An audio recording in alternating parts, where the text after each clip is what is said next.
pila, reloj de pila para el control, reloj de radios.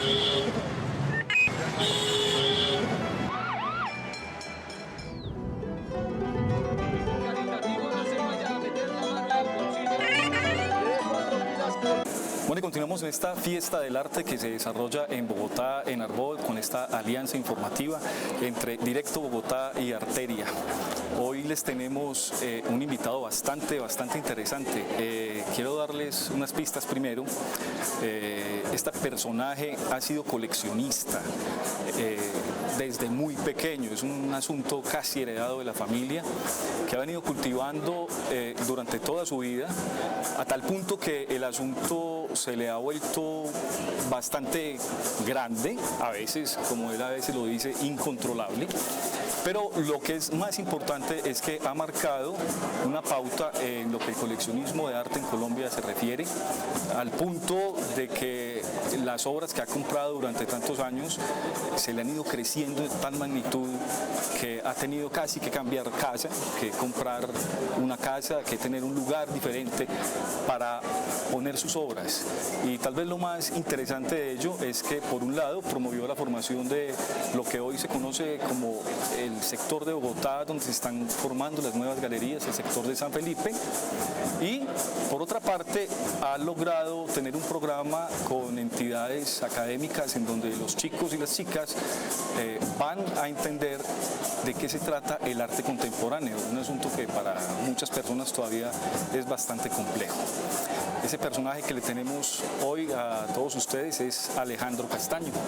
Alejandro, ¿cómo está? Yo, Diego. ¿Cómo le ha ido? Todo muy bien, afortunadamente. Lo veo por ahí con un botón. ¿Usted andaba en algún acto especial? Sí, es que OMA decidió este año, lo cual es bastante positivo para la escena del arte, dar un premio nuevo, y es un premio a los artistas colombianos que participan en la feria. Entonces me invitaron como jurado y ahí estuvimos dando una vuelta, mirando las galerías colombianas, mirando los artistas. Ya tenían una prenominación de algunos, entonces ya digamos que fuimos muy concretamente a ver ciertas obras y después nos sentamos en grupo a tratar de escoger la ganadora, lo cual siempre es muy difícil. No lo voy a tentar para que me diga quién ganó, porque me imagino que lo tienen a usted totalmente prohibido. Pero sí, lo que le voy a preguntar es, esa historia suya es bastante interesante. Usted tiene, ¿cuántas obras tiene usted más o menos? La verdad no tengo claro la cifra en este momento. Hace un cálculo, son muchas. ¿Cuándo compraste, cómo empezaste en esto? ¿Cómo te metiste a coleccionar, sobre todo arte? Porque la gente cuando es pequeña, no sé, colecciona juguetes. Claro, yo empecé por la mejor amiga de mi mamá, que era coleccionista. Y yo creo que a veces uno necesita como ver algo similar a la locura que uno quiere cometer, sin darse ni cuenta todavía que la va a cometer, como para perderle un poquito el miedo. Cuando uno tiene un coleccionista a la mano, y yo tenía a la mejor amiga de mi mamá muy cerca, y la veía coleccionar y la veía interactuar con los artistas, con los curadores. En la casa de ella conocí a Marta Traba, en la casa de ella conocí a mucha gente, pues desde que nací, ¿no? Entonces eso tal vez me despertó ese gusto por el arte. ¿Te llevaban a jugar a esa casa? Claro, no, yo iba allá, era como mi segundo hogar. Y esta señora, que se llamaba Lía Ganitsky Guberek, que era una gran coleccionista, me contaba, se tomaba el tiempo de mostrarme las obras, de contarme las historias, y eso se me fue como quedando y volviendo lo que hoy en día al final es mi gran pasión, que es el coleccionismo de arte. Pero digamos que esa pérdida del miedo a las cosas, yo después me preguntaba, bueno, ¿yo a qué horas terminé metido en este chicharrón? ¿Por qué se te vuelve? Como también lo hemos hablado varias veces, se vuelve una adicción, ¿no? Es casi como una enfermedad en la que uno quiere, y claro, ya cuando eres consciente que estás coleccionando y que quieres hacer una colección que además a lo mejor el día de mañana se vuelve una memoria de lo que pasaba en la escena del arte en ese periodo de tiempo, pues empiezas a pensar, oiga, esta obra sería importantísimo que participara acá, sería muy buena que estuviera acá, más que incluso para uno mismo, como para la colección, como para enriquecer la colección, y eso pues obviamente se vuelve un tema inmanejable e impagable. Pero, ¿Alejandro se acuerda de la primera obra que compró? Claro, yo me acuerdo, yo empecé coleccionando afiches de las exposiciones que en esa época hacían afiches, no había internet, no había nada, hacían la impresión del afiche. Entonces aparecía la foto de una de las obras de la exposición y decía Galería Alonso Garcés inaugura, iba a ser la exposición de Alejandro Obregón o no sé. ¿Eso era regalado? No, eso era regalado. Eso era regalado cuando era la exposición. Después cuando iban a los museos a veces se los vendían, pero se los vendían a uno a nada. Entonces yo empecé con eso, que era pues lo que podía tener, y cuando de repente podía viajar me traía el afiche de alguna exposición de fuera, que esa tal vez le costaba a uno un poquito de plata, pero no era mucho más. Y ahí arranqué, después de eso en la universidad, empecé haciendo cambalaches y comprándole a los artistas que estaban estudiando artes. Nosotros teníamos, yo estuve en los Andes y teníamos el campito arriba, donde estaba arquitectura, artes, textiles, y entonces ahí nos conocíamos entre todos y ahí empecé. ¿Y vos le comprabas A los estudiantes, claro, a los estudiantes que todavía eran estudiantes, todavía ni siquiera eran artistas, pues, porque claro, era imposible pensar en acceder a comprar obras distinto a eso. Obviamente siempre con la ilusión de que algún día poder llegar a comprar en esa época a los artistas modernos. Pero en ese tiempo vos comprabas porque te gustaba o como mucha gente lo hace con un interés o una ilusión de que de pronto ese cuadrito que vale poquito se te vuelva... No, yo la verdad ese tema económico nunca lo he tenido tan... no digo que no, a veces me ha pasado o me ha tentado con ese tipo de situaciones, pero en general la colección no busca ni pretende ningún fin comercial. Como te digo, hay veces que pasan cosas ahí como inesperadas y termina uno a lo mejor transando con algo de eso, pero la idea siempre ha sido coleccionar. Tan es así que hoy en día mi target fundamental son los artistas jóvenes. Es un apoyo al arte joven, al arte emergente, que creo que es donde uno más puede apoyar y más puede ayudar. Ese sería, como dicen los coleccionistas, otros coleccionistas, y es que uno no debería comprar obras de artistas jóvenes porque el riesgo de que se queden en la mitad del camino es muy grande.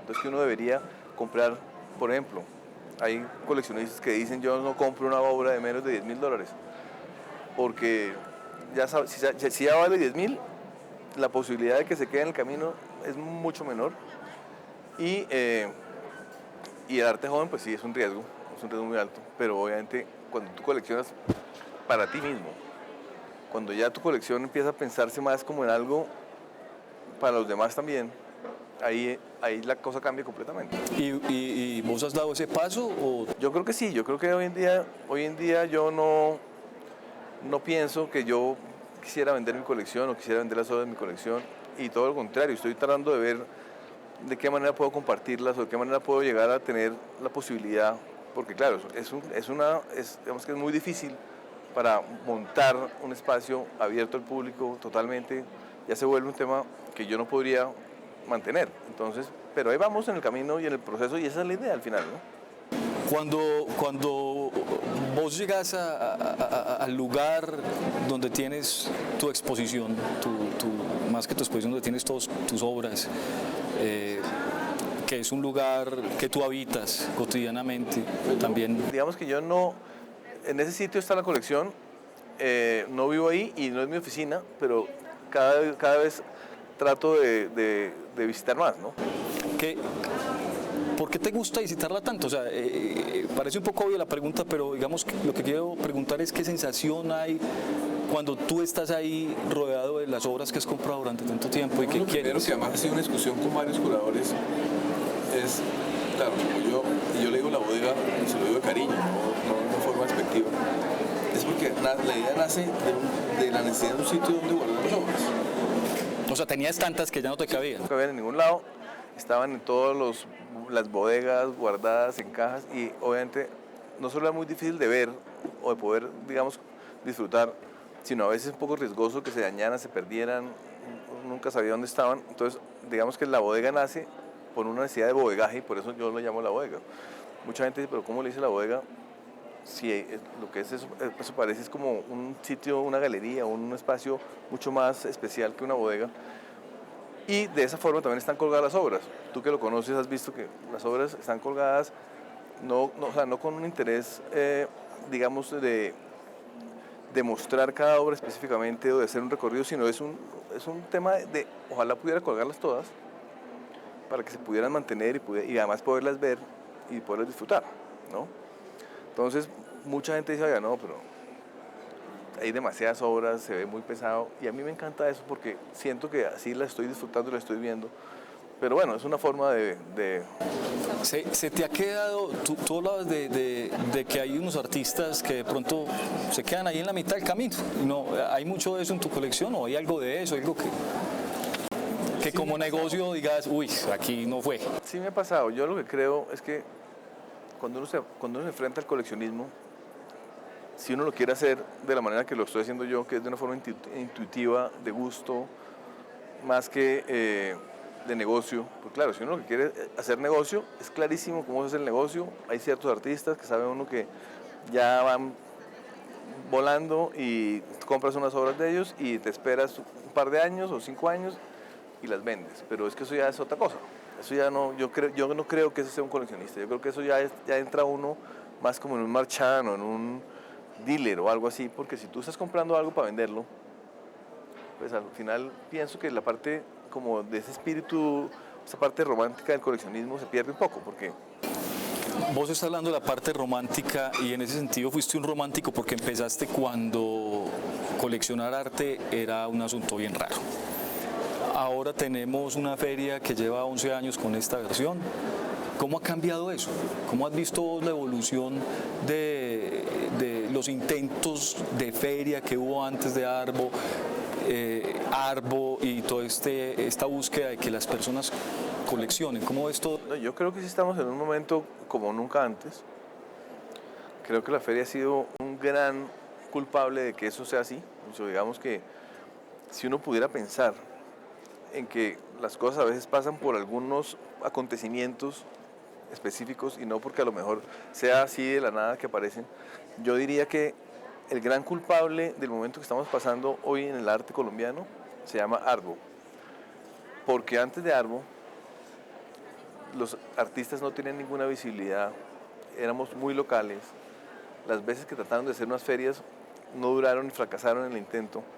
Entonces yo sí creo que ese contacto con el resto del mundo que ha hecho de alguna forma Arbo, y lo que te contaba hace un rato, este año vienen 430 personas de afuera, coleccionistas internacionales, a la feria, cuando normalmente el promedio eran 80, 90 personas. El año pasado, como récord, fueron 270.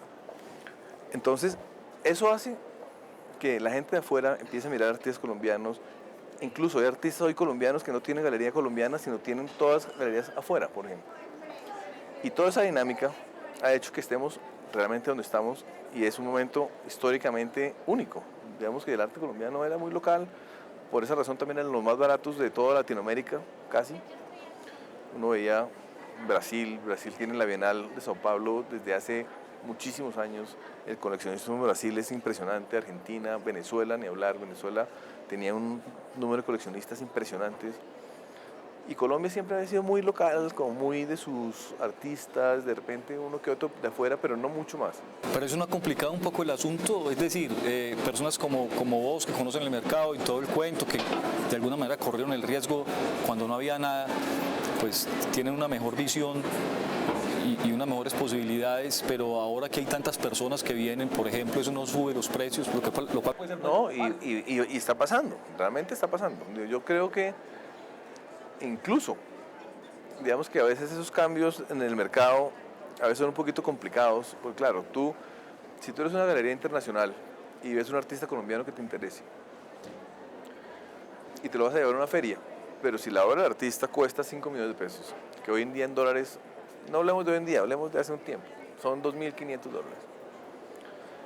pues el galerista no tiene mucho, vendiendo obras de 2.500, que de esos 2.500 le quedan 1.250. Si se va a llevar al artista, pues finalmente no le dan las cifras para poderlo llevar a ferias internacionales. Entonces todo eso ha hecho que los precios sí se han incrementado, que hayan artistas colombianos costando unas cifras que para la edad que tienen y para la trayectoria que tienen sería muy alto, o sea, visto desde cualquier óptica de un colombiano que diga, oiga, pero ¿qué pasó acá?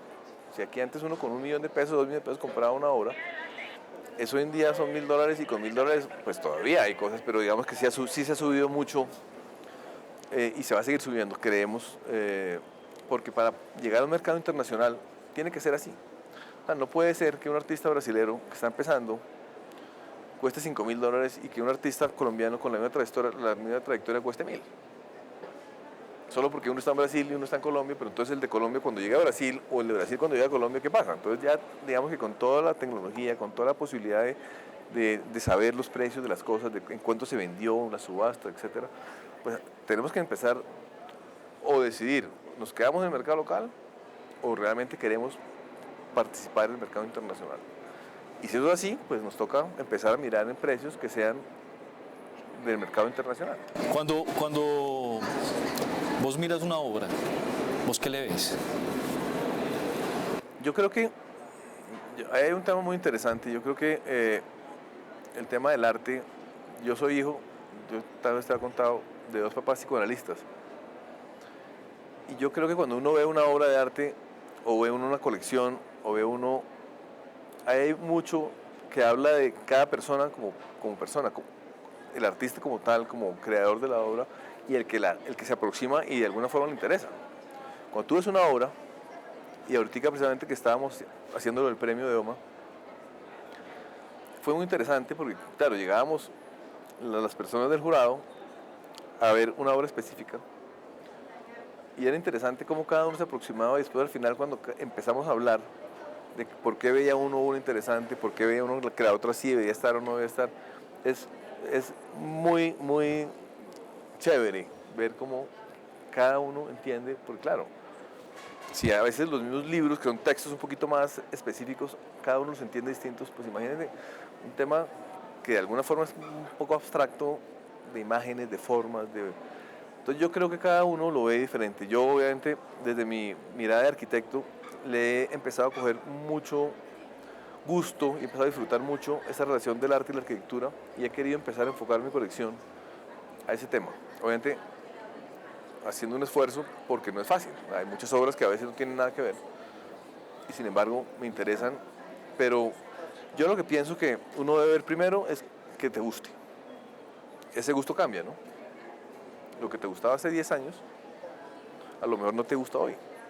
Y uno tiene que ser consciente de eso y tiene que entender que si uno va a comprar una obra de arte, hoy te puede gustar y mañana no. Y en la medida que vas empezando a aprender y vas empezando a coleccionar y vas empezando a visitar las obras, las galerías, las ferias, todo esto, pues van empezando como a definir gustos, que no es que esté bien ni mal. Y no es que la mirada de uno, de la otra. Personal. Claro, y de la vida personal y de entre más ves y más aprendes, vas entendiendo diferente las cosas. ¿Algún día has pensado, ay, no más, stop, paro? 1000 veces he pensado, pero nunca he podido. Nunca he podido. Porque claro, después viene la otra parte y es pagarlas, ¿no? Ajá. Entonces ahí empiezan los problemas. ¿Una plática del presupuesto? Y entonces los galeristas muy amablemente te dan plazo y tú crees que vas a poderlos pagar y después te empiezas a colgar. Y pues, entonces pues sufres. Hay de todos los ingredientes y en esos momentos dice uno, no más. Pero después te arrepientes. De repente uno vuelve otra vez a la feria y otra vez terminamos. Feria, mencionas la feria, a pesar de que me imagino que no habrás recorrido toda la feria, pero así de primera imagen, ¿cómo ves esta feria? Yo la veo impresionante. Esta feria ya es una feria de un tamaño, por lo menos de tamaño, que es lo único que he podido ver claramente, que no tiene nada que envidiarle a ninguna feria del mundo. Es una feria, bueno, hay unas más grandes, claro, obviamente no quiero decir que no, pero las latinoamericanas, esta feria no tiene, de hecho, está a la altura y creo yo que además se ha venido posicionando, diría yo que como casi la mejor feria de Latinoamérica, no solo por la calidad de la feria, por el montaje de la feria, por donde se hace la feria, porque a veces muchas ferias se hacen en sitios donde no tienen la infraestructura para montar o para, aquí como tenemos Corferias, que son expertos en armar y desarmar paneles y ferias, entonces el montaje se vuelve un tema mucho más fácil, mucho mejor. Entonces yo creería que Arbo, sin lugar a dudas, si no lo es ya, se está convirtiendo en la mejor feria, adicionalmente por la ubicación. Cuando hablamos de Latinoamérica y tú vas a ir a Arteba, que es Buenos Aires, y estás en el DF, el paseo o viceversa, o si estás en el DF, llegar a Sao Paulo. A cambio, de todos lados de Latinoamérica a Bogotá llegan relativamente fácil. 4 o 5 horas, el más lejano. Para las personas comunes y corrientes, bueno, que somos todos, pues además, quiero decir para los que no somos coleccionistas, y vamos a venir a esta feria. Pago los 30 y tantos que vale la entrada y si vengo con mi hijo menor de edad pago 15 y no tengo todo el día para ver esto tan grande. ¿Vos qué recomendarías? Bueno, yo creo que la feria se divide básicamente en 3 partes. Una, que es la parte de arte cámara, que siempre son como las propuestas de una serie de artistas jóvenes que son curados siempre por una persona, un curador.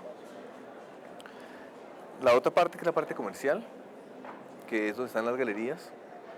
Y hay una parte que son la de publicaciones. Y yo pensaría que si uno quiere ver una mirada mucho más internacional, o sea, si uno tiene no mucho tiempo y tiene que escoger entre esas 3, y uno quiere ver un poco una escena más global, debería ir a las galerías, que es donde están llegando o están trayendo artistas de todos lados del mundo.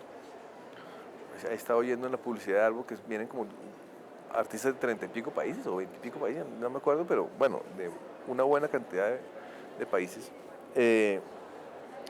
Si uno quiere ver un poco la mirada un poco más joven, más local, más arte cámara, que ahí va uno a ver una propuesta curada además, con normalmente unos hilos conductores que hacen que esa curaduría coja unos temas.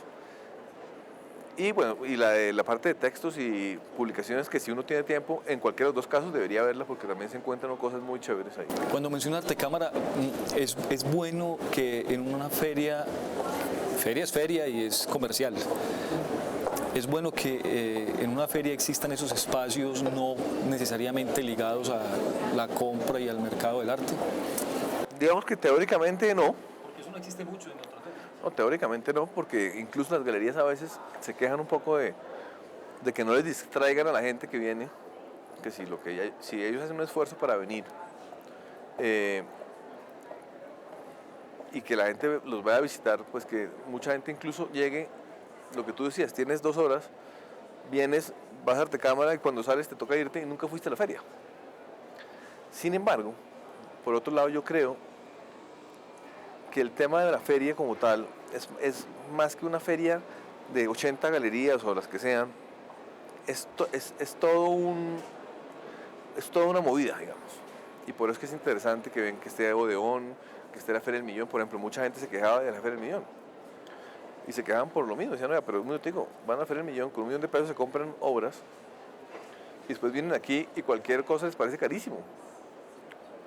Siempre pasa, siempre va a pasar. El mercado es así, pero a cambio sí creo que esa movida de gente viniendo, de gente teniendo alternativas, opciones, la razón por la que hoy vengan 430 coleccionistas de afuera, la razón de que todo lo que está pasando sea cierto, es por toda esa movida. Arte cámara, lo de los niños, que también hacen una feria para los niños, publicaciones, programa comercial, Feria del Millón, Odeón, todo. Bar Cuba, ahora otra feria que también es no solo de arte, sino de varias... sector de la cultura. Bueno, don Alejandro, yo le agradezco mucho en nombre de Directo Bogotá. Bueno, pues con mucho gusto. Como siempre, Dieguito. Y por aquí muy invitado. Y a ustedes, pues, les invito a que nos sigan viendo. Estaremos con personajes como Alejandro, personajes de muchas áreas de las artes plásticas aquí en este especial, en esta alianza que estamos haciendo Directo Bogotá y Arteria. Pila, reloj, pila para el control, reloj de radios.